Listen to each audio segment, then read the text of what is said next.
ಆಗ್ತಾ ಇದೆ ಅಂತ ಹೇಳ್ತೀವಿ. ಆದರೆ ಇವತ್ತು ಈ ಕಾರ್ಯಕ್ರಮ ಅದಕ್ಕೆ ಡಬಲ್ ಅಂತ ಹೇಳಿದ್ರು ತಪ್ಪಾಗಲ್ಲ. ಆನಂದಕ್ಕೆ ಪರಮಾನಂದ ಇವತ್ತಿನ ಒಂದು ಕಾರ್ಯಕ್ರಮ ಇದು. ಬಹಳ ಅಪರೂಪಕ್ಕೆ ಒಂದೊಂದ್ಸಲ ಘಟಿಸುತ್ತೆ ಈ ಥರದೊಂದು ಸನ್ನಿವೇಶ ಪ್ರತಿಯೊಬ್ಬ ಕಲಾವಿದರಿಗೂ ಕೂಡ. 25 ವರ್ಷ ಅಂತ ಅನ್ನುವಂಥದ್ದು ಹುಡುಗಾಟದ ಮಾತಲ್ಲ ರೀ.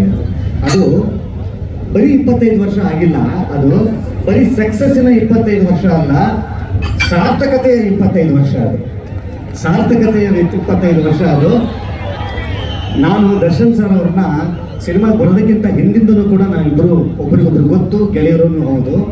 ಅವರ ಈ 25 ವರ್ಷದ ಟ್ರಾವೆಲ್ ಏನಿದೆಯಲ್ಲ, ಈ ಟ್ರಾವೆಲ್ ಬರೀ ಒಂದು ಸ್ಟ್ರೇಟ್ ಲೈನ್ ಆಗಿಲ್ಲ. ಅದು ಹಿಂಗಿದೆ ಮತ್ತೆ ಹಿಂಗಿದೆ. ಯಾಕೆ ಅದೆಲ್ಲಿ ತನಕ ಬಂದು ಇಷ್ಟು ಯಶಸ್ವಿಯಾಗಿ ನಿಂತ್ಕೊಳ್ಳಿಕ್ಕೆ ಕಾರಣ ಏನು ಗೊತ್ತಾ? ಅವರು ತೆರೆ ಮೇಲೆ ಮಾತ್ರ ಹೀರೋ ಅಲ್ಲ, ಇಲ್ಲಿಂದನೂ ಹೀರೋ. ಅಂಥವರಿಗೆ ಈ ಥರದ ಸನ್ನಿವೇಶಗಳು ಘಟಿಸುತ್ತೆ. ನಾನು ಯೂಶಲಿ ಅವರನ್ನ ಅವ್ರ ಸಕ್ಸಸ್ಸನ್ನು ಡಿಕೋಡ್ ಮಾಡ್ತಾ ಸುಮ್ಮನೆ ಅದನ್ನು ಬಗಿತಾ ಒಳಗಡೆ ಹೋಗಿ ನೀವು ನನಗೆ ಕಂಡಿದ್ದು ಒಂದೇ, ಇದರ ಒಳಗಡೆ ಒಂದು ಅದ್ಭುತವಾದಂಥ ವ್ಯಕ್ತಿ ಅವ್ರ ಒಳಗಡೆ ಇದೆ.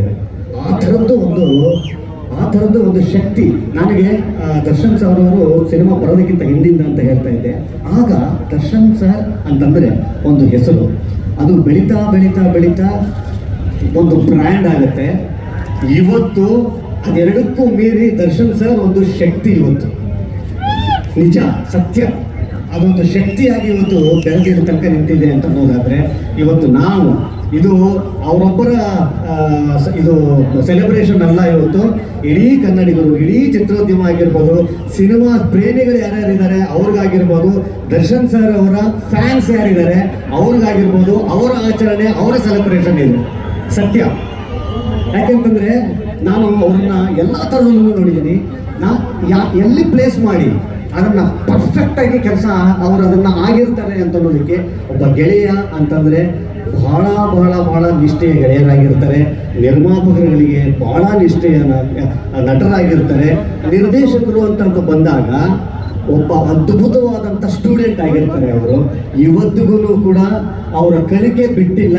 ಎಲ್ಲಿ ತನಕ ಒಬ್ಬ ಮನುಷ್ಯ ಕಲಿತಾ ಇರ್ತಾನೆ ಅಲ್ಲಿ ತನಕ ಅವ್ರ ಏಳಿಗೆ ಆಗ್ತಾ ಇರುತ್ತೆ ಅನ್ನೋದಕ್ಕೆ ದರ್ಶನ್ ಸರ್ ಅವರೇ ಬಹಳ ಜೀವಂತ ಉದಾಹರಣೆ. ಅದು ನನಗೆ ಯಾವುದೋ ಒಂದು ಹಿಂದಿನ ಒಂದು ಸಿನಿಮಾ ಶೂಟಿಂಗ್ ಹೋದಾಗ ಸುಮಾರು ಅವರಿಗೆ ಎಲ್ಲರಿಗೂ ಊಟ ಮಾಡಿಸುವಂಥದ್ದು ಭಯಾನಕ ಇಷ್ಟ. ಅವರಿಗೆ ಒಂದಿಷ್ಟು ನಮಗೆ ತಿಳಿಸ್ಬಿಡ್ತಾರೆ. ಅವ್ರೇನು ಹಾಕ್ಕೊಂಡಿರಲಿಲ್ಲ. ಸರ್ ಯಾಕೆ ನನ್ಗೆ ಮಾತ್ರ ಆಗ್ತಾ ಇದೆ, ನಿಮ್ಮ ತಟ್ಟೆ ಖಾಲಿ ಇದೆ ಏನು ಅಂತಂದಾಗ ಅದಕ್ಕೆ ಅವ್ರು ಹೇಳಿದ್ದೇನು ಗೊತ್ತಾ? ಒಳಗಡೆ ಒಬ್ಬ ನಿರ್ದೇಶಕರು ಒಂದು ಶರ್ಟ್ಲೆಸ್ ಅಂದರೆ ಶರ್ಟನ್ನು ಬಿಚ್ಚಿ ಒಂದು ಸೀನ್ ಮಾಡಬೇಕು ಅಂತ ಇದೆ, ಅದಕ್ಕೋಸ್ಕರ ಹೆಚ್ಚು ಕಮ್ಮಿ 1 ತಿಂಗಳಿಂದ ನಾನು ಅನ್ನ ಊಟ ಮಾಡಿಲ್ಲ ಅಂತ. ಈ ಥರದವ್ರು ಸಿಗ್ತಾರ ನಮಗೆ? ಇದಕ್ಕೆ ತಾನೇ ಸಕ್ಸಸ್ ಅಂತೀವಿ. ಅಂಥವ್ರಿಗೆ ತಾನೇ ಇದೆಲ್ಲ ಒಲ್ದು ಬರೋದಕ್ಕೆ ಸಾಧ್ಯವಿರುತ್ತೆ.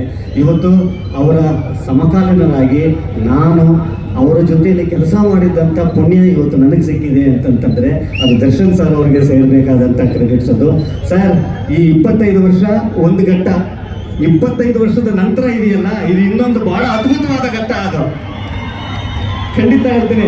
ಅವರು ಆಯ್ಕೆ ಮಾಡ್ಕೊತಿರೋ ಸಿನಿಮಾಗಳಿದೆಯಲ್ಲ, ನಿಜಕ್ಕೂ ಇಲ್ಲಿಂದ ಮೇಲೆ 25 ವರ್ಷ ಇದೆ ಗೊತ್ತಾ, 25 ಅಲ್ಲ 50 ಇದೆ ಗೊತ್ತಾ, ಅದು ಬಹಳ ಇಂಟ್ರೆಸ್ಟಿಂಗ್ ಆಗಿರುತ್ತೆ ಅಂತನ್ನುವಂಥದ್ದು.